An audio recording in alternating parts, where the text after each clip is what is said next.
Hi there. In this video, I'm going to go through using the built-in text editor for vScription Transcribe. If you are only using vScription text for audio, you can see our other videos on that, as we will only be covering the text editor in this video. The text editor in vScription Transcribe is a feature-rich editor allowing you to use most common formatting such as bold, italics, aligning, and headings to name a few. The first step is to fill in the job details. This will be included in the report header, as we will show shortly. I'm going to enter some sample data.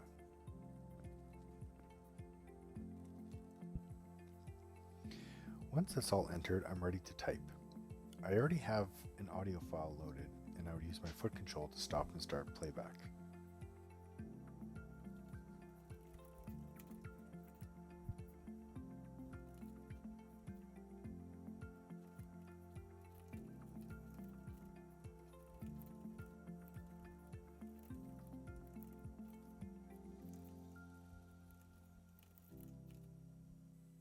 The editor has a built-in RealTime spell checker.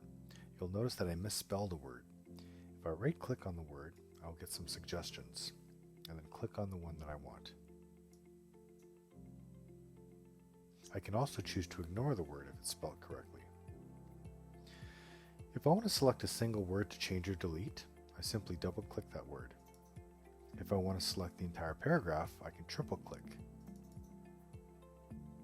I can also select multiple words by dragging along the words I want to select.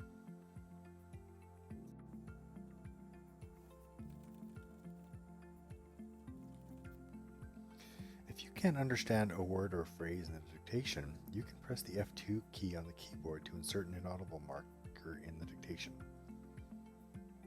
It not only inserts a marker in the document, but also includes this in the file name when you save, so the person reviewing knows there's something in the document that needs attention.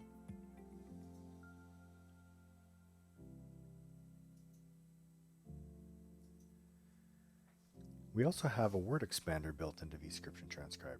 Currently, most terms in there are medical, but we're going to be adding some more business terms in there. If there are specific word expanders you'd like to see, please let us know. To use the expanders, you start with a / and then the abbreviation. When the selection is there, use the down arrow to select and press the Enter key to insert. Here's another example of how you can use them.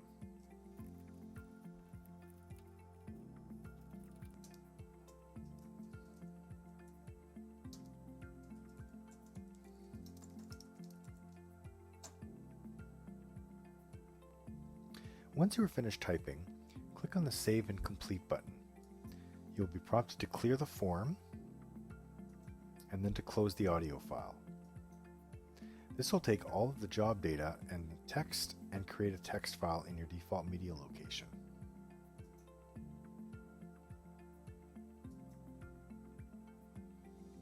The file name will start with the job number.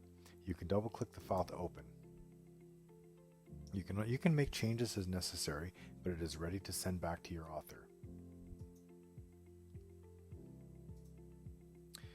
Thanks for watching, and please let us know if you have any questions or would like to see more features added to the vScription Transcribe client.